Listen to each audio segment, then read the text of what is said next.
ধর্ষণ is a unpardonable crime, rape is a unpardonable crime.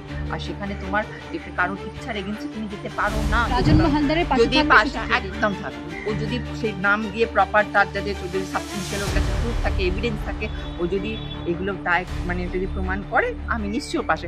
লোক তো করছে না, খালি ও দিদির উপর আস্থা আছে, দিদির উপর। আর দিদির আস্থা তো আমি চব্বত আমি অনেক আগেই দেখেছি। ছেলেরাও তো ছোট জামা কাপড় যখন ওরা স্যান্ডু গেঞ্জি আর একটা ইয়ে করে বেরোচ্ছে, তাহলে তাই বলে মেয়েরা গিয়ে ঝাঁপিয়ে পড়বে তাদের ছেলেদের কেন জান দিয়ে দেবো। আর সুচিত্রা যে মরতে ভয় পায় না, একটা জিনিস জেনে রাখবে। আর সুচিত্রা যে কিন্তু মানে জীবনে অনেক মৃত্যু দেখেছে, মরতে আমি ভয় পাই না।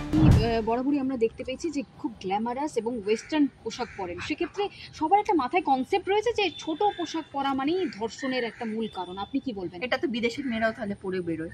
আমি একটা কথা বলছি, তার ড্রেস নিয়ে কেন আমরা জাজমেন্টাল কেন হব না কারোর ব্যাপারে? কারণ দেখো, আমি একটা কথা বলছি, আমি কি জামা কাপড় পরবো সেটা আমার ব্যক্তিগত ব্যাপার।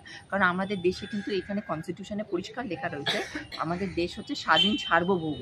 তাহলে সেখানে সে স্বাধীন কথাটা তার মানে কি, সে সমস্ত দিক থেকে স্বাধীনতা তার এনজয় করতে হবে। আজকে একটা বিদেশে তুমি যাও, একটা মেয়ে তো সেখানেও ছোট ড্রেস পরে বেরোচ্ছে, তাই বলে বিদেশের ছেলেরা তাকে নিয়ে ধর্ষণ করছে? ওখানে স্ট্রিক্ট ল রয়েছে, ধর্ষণ is a unpardonable crime, rape is a unpardonable crime.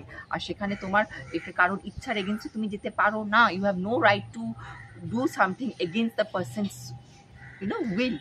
কারণ এটা তুমি কারোর উইলের এগেনস্টে গিয়ে তুমি সেটা করতে পারো না। কান গো do anything against the person will.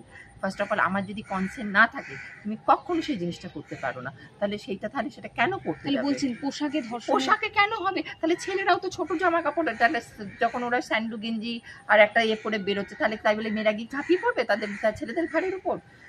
আগে সেটা বলো তো। আজকে যখন ছেলেগুলো যখন ওই দেখবেন ওই রাস্তার ধারে ধারে দেখবে সব ওই এ পরে, ছোট ছোট পরে, যখন তুমি দেখবে মানে ভেস্ট আর এ পরে যখন জিম করে, ছেলেগুলো দেখবে জিম করে, তাই বলে আমরা কি মেয়েগুলো কি ওদের ঘাড়ের উপর কি চেপে বসি নাকি? তাহলে তাহলে আমরা কি ওদেরকে নিয়ে গিয়ে চলো আমার সাথে শোবে চলো, তখন তাহলে কেমন লাগবে?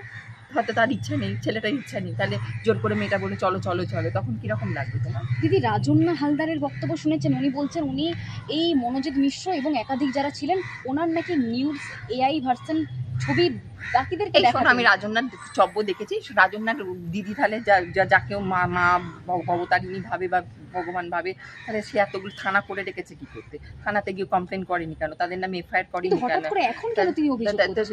অভিযোগটা করে লাভটা কি? তার আগে তো অভয়ারকাণ্ডের সময় সিনেমা বানালো বসে বসে, কম কীর্তি করেনি। সিনেমা তখন টিআরপি খেয়েছে, সিনেমা বানিয়েছে, করেছে। তখনও তো ওর নাকি 1 বছর আগে ধরে নাকি ওর দাদাতন্ত্র ওর উপর নাকি অত্যাচার করেছে, ওসব বসে বসে বলছে। তাহলে সেগুলোর নাম একজন তো তৃণমূলের কাউন্সিলর ভদ্রমহিলা, আমি দেখলাম উনি কিছু পয়েন্ট বলেছেন, আমি বলবো উনি ঠিক বলেছেন। সে তৃণমূল হলেও আমি বলবো কিন্তু সে ঠিক পয়েন্ট বলেছে, যে তুমি তাহলে নামগুলো কেন নিয়ে আসছো না? তুমি কেন থানাতে কেন আসো? দেখো, আমি বলছি, হয়তো বলবে যে আপনি ভিকটিমকে ব্লেমিং করছেন। আমি ভিকটিম ব্লেমিং করছি না, ভালো করে কথাটা শোনার, দেখ ভালো করে বোঝো। লোকে বলবে আপনি ভিকটিমকে কখনোই ব্লেমিং করতে পারেন না, আমি ভিকটিমের ব্লেমিং করছি না। তাহলে তোমাকে যখন সবাই বলছে তুমি নামগুলো তাহলে দাও।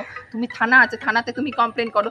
বলেছি কাকে বলেছো? কাউকেই তুমি বলতে পারছো না। কিন্তু ঠিক এতদিন পরে কেন? 21শে জুলাইয়ের মঞ্চের আগেই কেন? তার মানে কি বুঝতে হবে, ও হয় বিজেপি টিকিট পাওয়ার জন্য চেষ্টা করছে, আর না হলে কি হচ্ছে, ওই লাইমলাইটে ঢোকার জন্য। দেখছো লাইমলাইটে অনেকদিন আসেনি, লাইমলাইটে ঢোকার জন্য। আপনি তাহলে সিম্পেথি দিতে পারছেন না? আমি এখানে ওর কেসটা তো কোনো, তুমি বলো একটা তো কোনো, আমি কিসের উপর বেস করে করবো? কারণ দেখো, নিশ্চয়ই তোমার শাশুড়ি হয়েছে, তার মানে কোনো তোমার কাছে সাবস্টেন্সিয়াল প্রুফ আছে, তো সেগুলো তুমি দাও। তাহলে তোমাকে যখন থানা আছে, তোমার দিদির এত বড় বড়, তাহলে থানার বাবুগুলোকে মাইনে দিচ্ছে কি করতে? এমনি মাইনে দিচ্ছে? তুমি যাও গিয়ে তাদেরকে কমপ্লেন করো, তুমি করো, তাহলে সেগুলো তুমি করো। তাহলে তুমি তা না করে তুমি কি করছো? তুমি বসে বসে আজকে তুমি বসে বসে খালি গুণগান গাইছো। ভাইরাল সুচিত্রা মহিলা হিসেবে, নারী হিসেবে পাশে থাকছে না? না, মহিলা হিসাবে না। আমার দেখো, আমি একটা কি ফেয়ার অ্যান্ড স্কোয়ার, আমার একটা ব্যাপার আছে।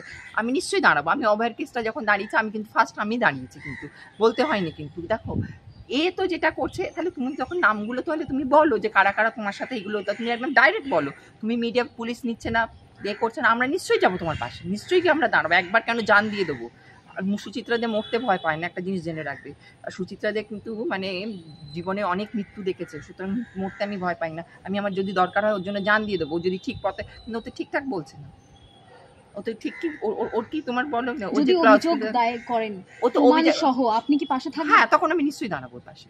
ও যদি দরকার লাগে আমি নিশ্চয়ই দাঁড়াবো। তাহলে রাজন্য হালদারের পাশে যদি থাকবেন পাশে একদম থাকবো। ও যদি সেই নাম দিয়ে প্রপার, তার যাতে যদি সাবস্টেন্সিয়াল ওর কাছে প্রুফ থাকে, এভিডেন্স থাকে, ও যদি এগুলো দায় মানে যদি প্রমাণ করে, আমি নিশ্চয়ই ওর পাশে।